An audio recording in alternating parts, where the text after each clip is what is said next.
दोस्तों, आज के बदलते दौर में नफरत के दलदल में नहीं रहना चाहिए। अगर हमें सच में आगे बढ़ना है तो हमें इन सब छोटी मोटी समस्याओं से ऊपर उठना होगा। हमारा देश बदल रहा है, आगे बढ़ रहा है, परंतु बॉलीवुड का हाल कुछ और ही है। आज हम जिस मूवी के बारे में बात करने जा रहे हैं वो अनेकता में एकता के नाम पर भेदभाव और नफरत पैदा करने की कोशिश करती है। तो आइए जानते हैं, क्या ये मूवी अपने प्रोपेगेंडा में सफल हो पाती है या नहीं।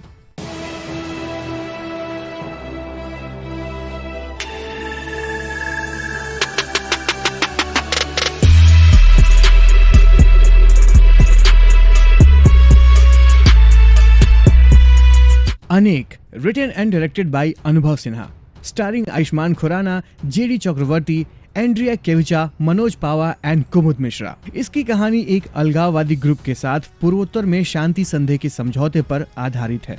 यह एक प्रोसेस है जो कि बिना किसी निष्कर्ष के दशकों से चला आ रहा है। वैसे तो यह मूवी कहने को तो मूल रूप से नॉर्थ ईस्ट यानी कि पूर्वोत्तर में रहने वालों के हालात, उनकी मानसिक स्थिति और वहाँ के राजनीतिक हलचल पर आधारित है, पर ये वहाँ की समस्या पर कम और हर बात के लिए सरकार को कोसने पर ज्यादा आधारित है कि किसी तरह के फालतू के कुछ लफड़े को दिखाकर मुद्दा बनाया जा सके कि सरकार ऐसी है, प्रशासन ऐसा है, लोग ऐसे हैं, वगैरह वगैरह।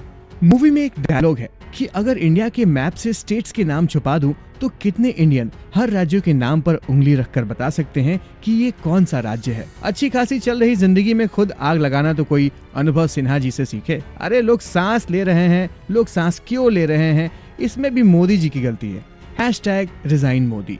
मतलब इसमें यह दिखाया गया है कि भारत के लोग इतने गंवार हैं कि वो नॉर्थ ईस्ट के राज्यों जैसे कि असम, मिजोरम, मणिपुर, नागालैंड, इन राज्यों को भारत का हिस्सा ही नहीं मानते। वहाँ के रहने वाले लोगों को गैर भारतीय माना जाता है। इंडियन होने का उन्हें बार बार प्रूफ देना पड़ता है।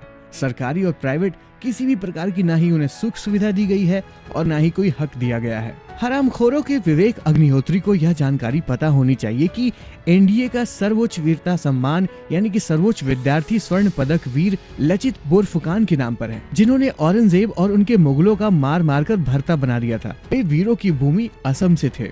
जिस धरती पर भारत ने चाइनीज फौजियों की धज्जियां उड़ा दी, उसी पवित्र जगह पर कभी परम प्रतापी कौन्तेय अर्थात कुंती पुत्र अर्जुन ने महादेव को खुश करने के लिए कठोर तपस्या की थी और उनकी परीक्षा लेने के लिए महादेव किराट नाम के अखेटक यानी कि शिकारी के रूप में प्रकट हुए थे। लेकिन ये सब के बारे में थोड़ी ही कोई बताएगा, यह उनके प्रोपेगेंडा में फिट ही नहीं होता है ना। मुझे तो यह अफसोस हो रहा है कि इतना बड़ा जाहिल आदमी भारत में कहां से पैदा हो गया। इसको पाकिस्तान में ही पैदा होना चाहिए था। मूवी के स्टार्टिंग में एक डायलॉग है कि पूर्वोत्तर कई राज्यों को मिलाकर बना है। मतलब जैसे ये बात तो पहले हमें पता ही नहीं था। लिख लेते हैं कहीं यूपीएससी में ना आ जाए। और गंवारपन की हद देखिए, मूवी में एक कैरेक्टर है जो एक ही वाक्य में आधा नागालैंड की भाषा बोल रहा है और आधा मणिपुर की, लेकिन पहनावे से ना तो वो नागालैंड का लग रहा है ना ही मणिपुर का। क्या कमाल की खिचड़ी पकाई है साहब, आपको बावर्ची होना चाहिए था। इसमें दिखाई गई एक और बात है जो बहुत ही ज्यादा प्रॉब्लमेटिक है। मतलब इस बात की तो हद ही पार हो गई है। इसमें दिखाया गया है कि नॉर्थ ईस्ट एक अलग आइलैंड है जो 22 किलोमीटर के टुकड़े के साथ भारत से जुड़ा हुआ है। इन राज्यों पर जब भी हमारी भारतीय सेना आती जाती है तो वहाँ अव्यवस्था का माहौल बन जाता है। सारी ट्रकों को 2-3 दिन साइड में रुकना पड़ता है। किसानों की साल भर की मेहनत से तैयार की गई फसल बर्बाद हो जाती है। अब आप खुद सोचिए, कोई सेंस है इस बात का? पास में ही भारत चीन का सबसे बड़ा इंटेंस बॉर्डर है जहां कब क्या हो जाए कुछ भरोसा नहीं। साथ में ढेर सारे हथियार हैं, राइफल्स हैं, तोप हैं, ग्रेनेड्स हैं। तो सेना वहां से नहीं जाएगी तो कहां से जाएगी? जमीन खोद कर? हमारे यहाँ जब भी कोई सेना की बटालियन आती है तो रोड खाली करवा दिया जाता है। तो इस बात को इतना प्रॉब्लमेटिक बनाने की क्या जरूरत है? और सेना के आवागमन से किसानों का क्या लेना देना? मुझे तो इस बात का डर है कि कल को कहीं ये ना दिखा दें कि किसानों की आत्महत्या के लिए भारतीय सेना ही जिम्मेदार है। वैसे दिखा भी सकते हैं, इनका कोई भरोसा नहीं है। और ये सब इतना ही नहीं, कॉपी पेन लेकर बैठेंगे तो प्रोपेगेंडा की एक पूरी लिस्ट तैयार हो जाएगी। और इनके राइटर और डायरेक्टर हैं अनुभव सिन्हा। ये बॉलीवुड के ऐसे फिल्म मेकर हैं जो अपने 2 कौड़ी की यूनिक प्रोपेगेंडा को लेकर अपने आप को कुछ ज्यादा ही ओवर स्मार्ट समझते हैं। यही सब रीजन है कि इसे किसी ने भी पसंद नहीं किया और ये बॉक्स ऑफिस पर बुरी तरीके से फ्लॉप हो गई है।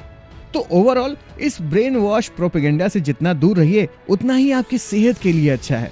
नहीं तो फालतू में आप अपने ही देश की सारी समस्याओं को जड़ समझने लगेंगे। ये मूवी न केवल भारतीयों में फूट डालने की कोशिश करती है, बल्कि नॉर्थ ईस्ट के लोगों को मोहरा बनाकर अपने दो कौड़ी की मानसिकता को भी थोपने की कोशिश करती है। अगर आप शांति से जीना चाहते हैं तो इस मूवी को भूल कर भी मत देखिएगा। इतना अच्छा लगता है आवाज सुन के। इंडिया इंडिया, मैं इसी इंडिया की सुरक्षा के लिए काम करता हूँ। नॉर्थ ईस्ट इंडिया में मिशन था टाइगर सांगा और इंडियन गवर्नमेंट के बीच शांति समझौता करवाने में मदद करना। Violence is not a solution, surrender कर दो। सच सच बताओ, किसके लिए हथियार मंगवा रहे हो? मेरे साथ चलो, मैं बाहर निकाल दूंगा। जहां से खुद निकलना नहीं आता वहां जाता नहीं मैं।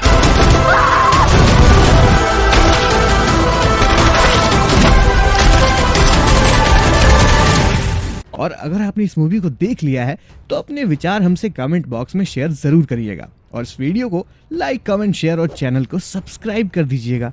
मिलते हैं नेक्स्ट वीडियो में। जय हिंद, वंदे मातरम।